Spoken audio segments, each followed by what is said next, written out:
¿Cuánto ayuda la psicología al ser humano? ¿Cuán necesario es un psicólogo para poder llevar adelante los problemas de la vida, afrontarlos, encararlos, desarrollarlos? ¿Cuán importante es, siendo cristiano, encontrar a un psicólogo que comparta nuestra fe, nuestra creencia, nuestra convicción, nuestra manera de vivir la vida en Dios, para encontrar justamente allí una ayuda mucho mejor? A partir del libro recientemente escrito por la doctora Ana Manoukian, en el que Eric Betros ha participado junto a otros escritores, desarrollaremos un programa realmente especial.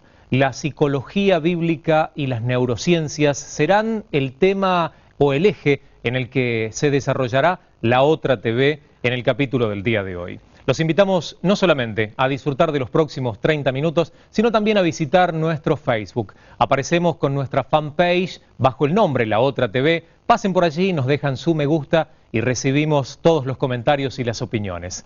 La Otra TV del día de hoy comienza así.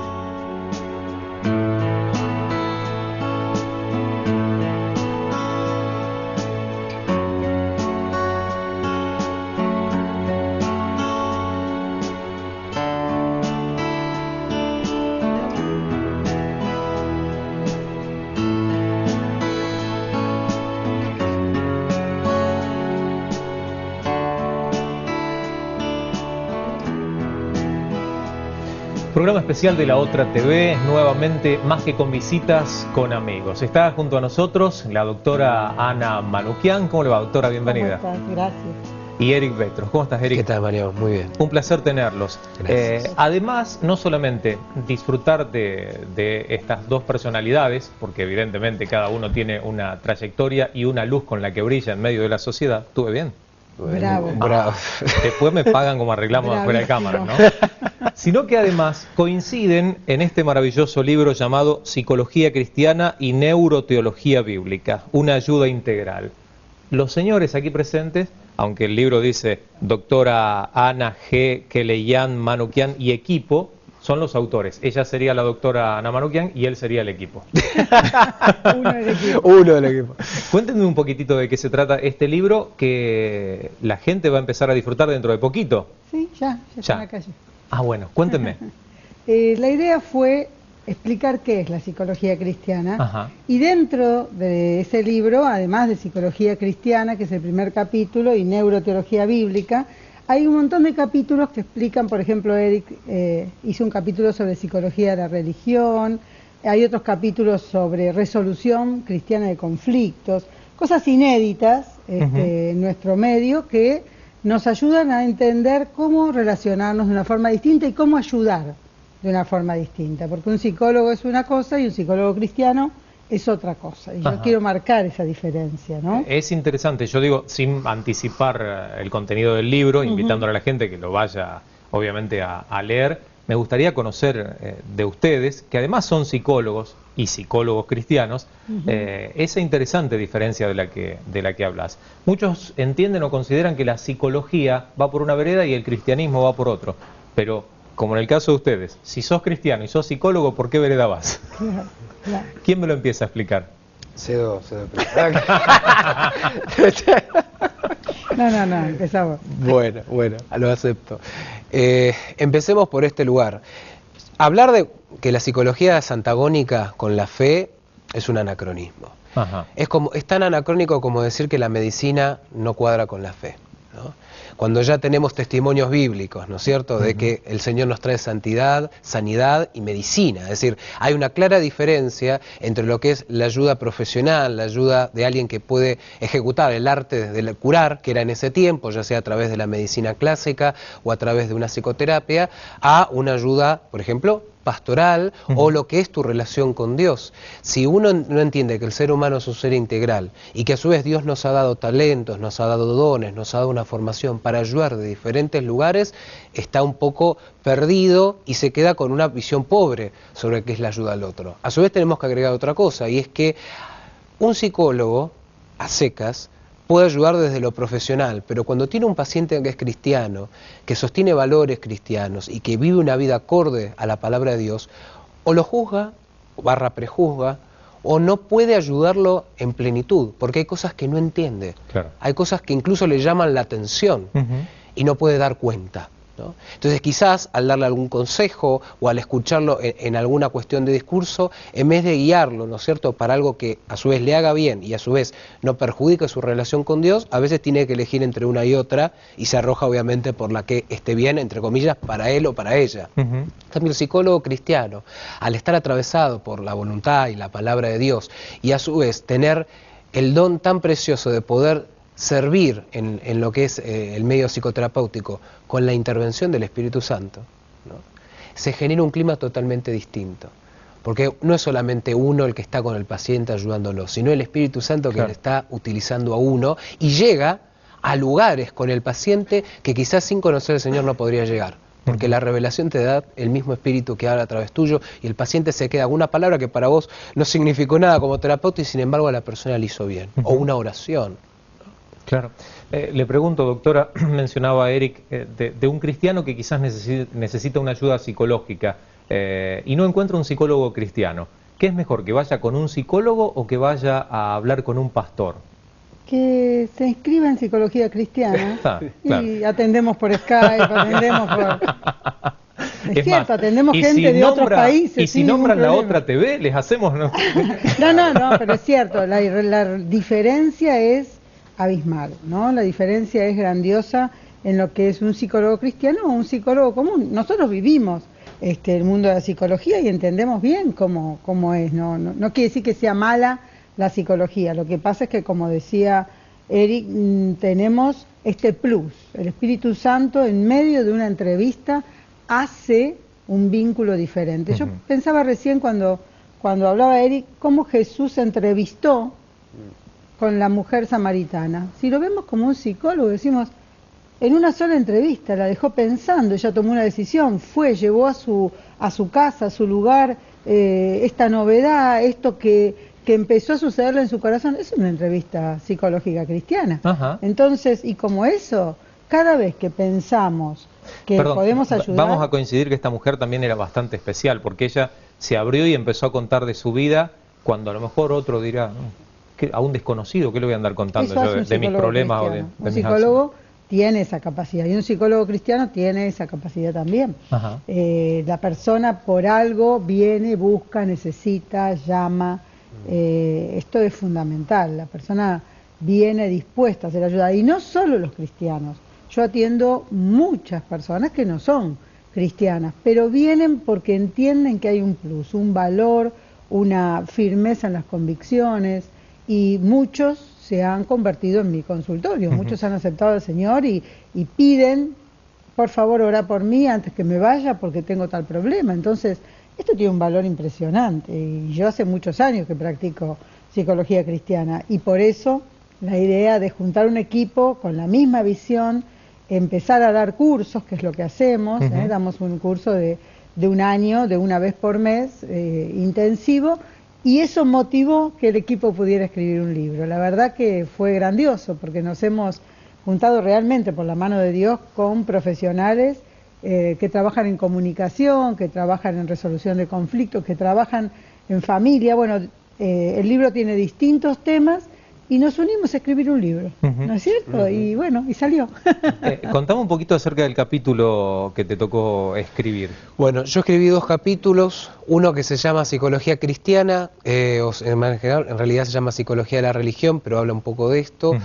Y Psicología de la Religión en realidad es una subdisciplina de una disciplina más grande que se llama Fenomenología de la Religión, que pertenece a las ciencias de la religión, y así llegamos hasta el infinito. Sí, eso...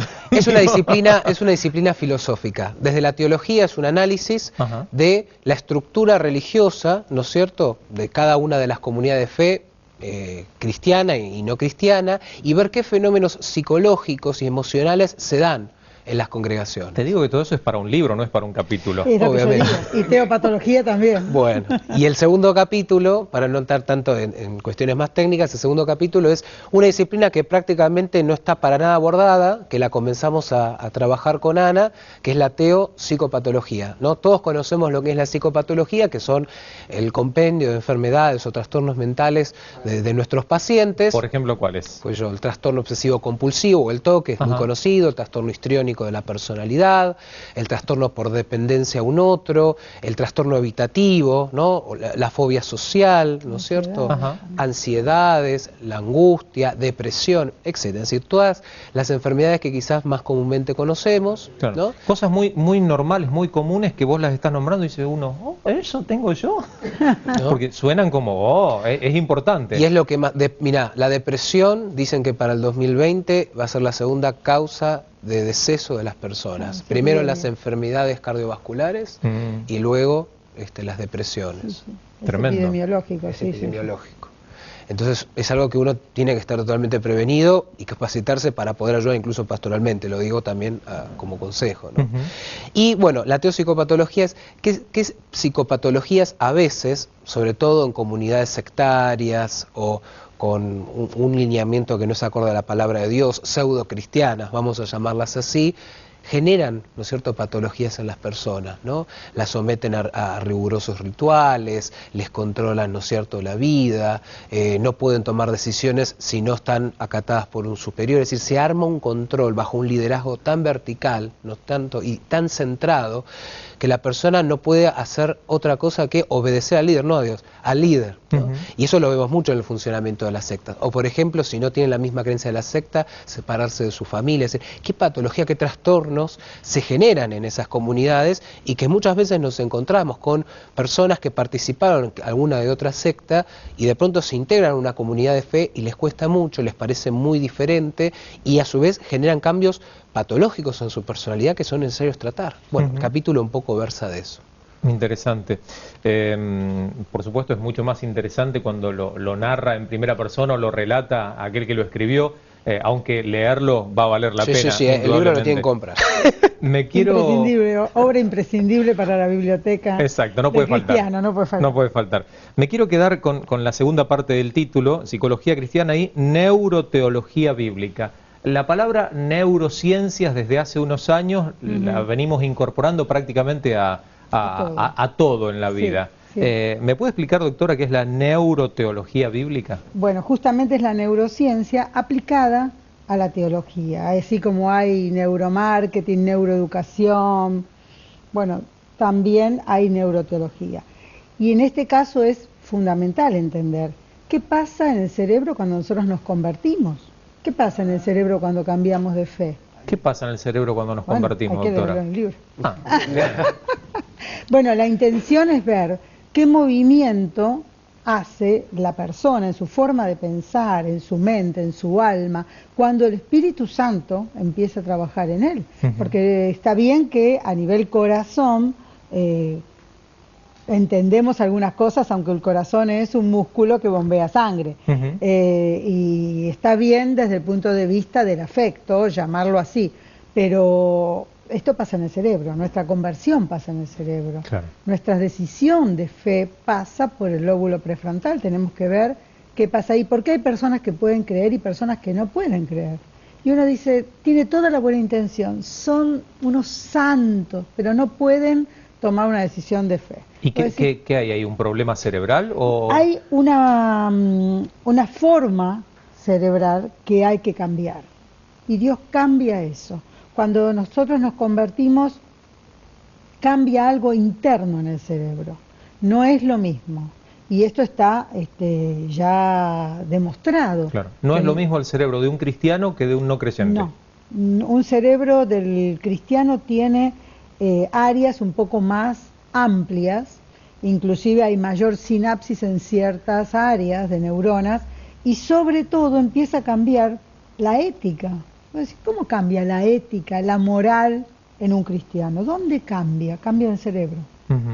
Esto es fundamental, por eso digo, hay cosas que tenemos todavía, esto es la primera intención del estudio, Claro. pero en el mundo hay ciertos estudios, pero no son cristianos, y yo quiero manifestar que esto es neuroteología bíblica, no es neuroteología nada más, neuroteología hay un montón, pero se está estudiando, pero no nos alcanza. Nosotros queremos ver qué dice la Biblia con respecto a la conversión y respecto de cómo cambiamos frente a Dios a través de la fe. Ujú.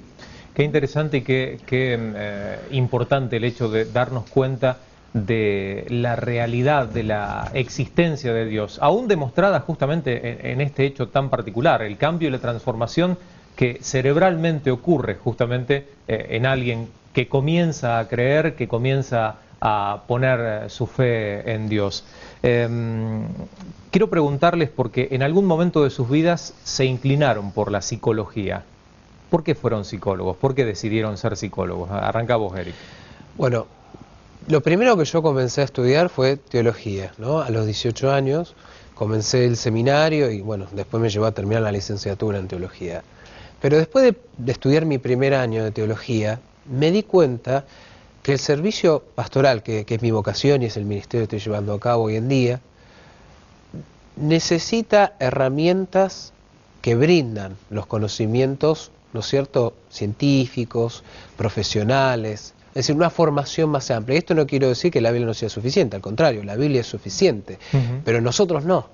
Claro. Entonces, a veces, para ser mejores vehículos de la palabra de Dios, tenemos que desarrollar un mejor vocabulario, tenemos que saber cómo hablar con una persona, y a su vez, vos decís, bueno, la Biblia genera su efecto, y es el Espíritu Santo el que genera su efecto, perfecto, pero a veces uno tiene que saber quebrar el hielo con una persona, tiene que saber poder hablar con una persona, y ayudarla a que pueda escuchar y esté receptiva al mensaje del Evangelio que hace su obra. Pero uno tiene que hacer su parte, si no, el Señor no nos hubiera llamado a predicar la palabra, ¿no? Entonces esto me llevó también a adquirir nuevas herramientas diferentes y ya en el segundo año, a los 19, comencé a estudiar psicología y bueno, estudié las dos carreras paralelas y con psicología me encontré dos cosas.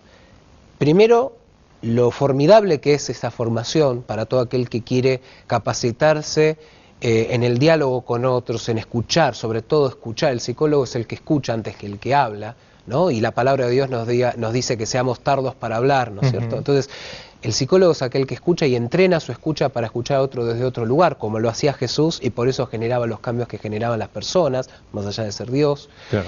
Y a su vez, las falencias de los que eran profesores, psicólogos, y no conocían al Señor, que descuidaban un montón de dimensiones espirituales de la persona, de sus afectos, ¿no?, por considerarlas intrascendentes, cuando uno, conociendo a la palabra de Dios, sabe que son trascendentes e importantes. La afectividad, el vínculo con Dios, la importancia de Dios en el corazón, que creer en Dios no es religión, sino una relación, ¿no?, entre otras. Entonces yo digo, esto tiene que ir de la mano. Y la formación en psicología, que es tan buena, no sirve de nada si no está complementada con una formación bíblica, teológica y sometida a la voluntad de Dios. Entonces, solamente desde ese lugar uno entiende que Dios hace su obra y yo, ¿no es cierto?, trato de ser el mejor vehículo, lo mejor eficaz que pueda humanamente posible. Y allí uno puede ayudar a la persona desde lo emocional, desde lo afectivo, ¿no?, pero reconduciéndola, ¿no?, a su vínculo con Dios, porque con lo afectivo tampoco hacemos nada. Claro. Como decía Ana, para que haya un cambio radical en la persona, tiene que ejecutarse un cambio estructural, y ese cambio estructural lo da el Señor. Totalmente. ¿Te soñaste alguna vez o te imaginaste alguna vez en otra profesión? Cuando eras chico querías ser otra cosa, no sé, mecánico, bombero, policía, o siempre te viste como un futuro psicólogo? No, yo creo que psicología fue una decisión bastante tardía. Yo siempre me veía sirviendo. Si vos me preguntás, desde los 10, 11 años, siempre mi vocación fue el pastorado. Y servir al Señor de ese lugar y servir a mis hermanos de ese lugar, ¿no? Tremendo. Cuando me bauticé también a los 12, 13 años, comencé a predicar a los 14, es decir, siempre fue mi vocación. La psicología fue algo muy importante, digamos, es algo que soy, pero fue una decisión a consecuencia del servicio. Tremendo. Doctora, ¿por qué decidió ser psicóloga? Casi un calco. No, ¿usted por qué no quiere hablar? No, voy a hablar, que no voy a querer hablar, ¿no? Yo siempre hablo. Pero digo, un calco, ¿eh? También mi misión en la vida había sido servir al Señor y sigue siéndolo. Por sugerencia de la familia estudié administración de empresas antes de estudiar teología. Ajá. Después estudié teología. ¿Se arrepintió de haber estudiado administración de empresas? No, Digo, no lo considera como años perdidos. No, sí he trabajado por eso y con ese trabajo me pagué toda la carrera de teología y toda la de psicología y estudié además consultoría psicológica y también, profesorado universitario también y una cosa importante que fue el doctorado en neurociencias. El doctorado en psicología y neurociencias, como es otra rama. Entonces hay una rama psicológica que tiene que ver con la parte sistémica, un enfoque centrado en la persona en consultoría, y en psicología cognitiva en el doctorado en neurociencias. Entonces traté siempre de cubrir la mayor variedad de aspectos psicológicos. Por eso entiendo que uno puede ser psicólogo de cualquier área, psicoterapeuta, de cualquier escuela,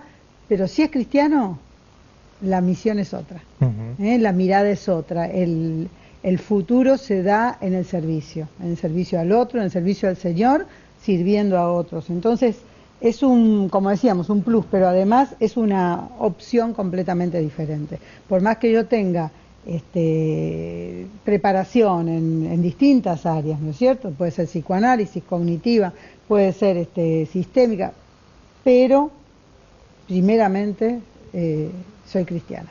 Entonces todo lo demás se ajusta a esa visión de servir al Señor, y creo que eso es fundamental en un profesional cristiano, en todas las profesiones. Acá estamos hablando de psicología, pero claro, si yo hablara de empresarios, bueno, primero tengo que ver cómo soy como cristiano y además mi profesión de empresario o mi profesión de abogado o lo que fuese, ¿no? Sujeto a lo que la Biblia dice. Eso es lo que yo entiendo. ¿Tienen idea de cuánta cantidad de psicólogos cristianos hay?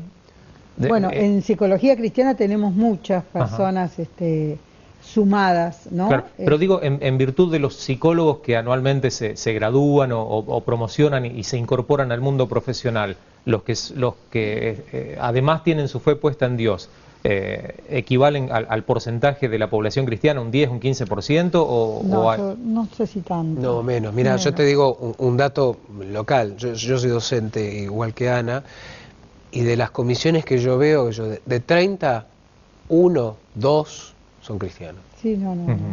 Uno. Claro. Ahí puede haber un 2%. Sí, como mucho. Como mucho. No es ¿Y por qué se dan cuenta que son cristianos? ¿Oran mucho antes de los exámenes? ¿Vienen con alguna cosa? No, te das cuenta.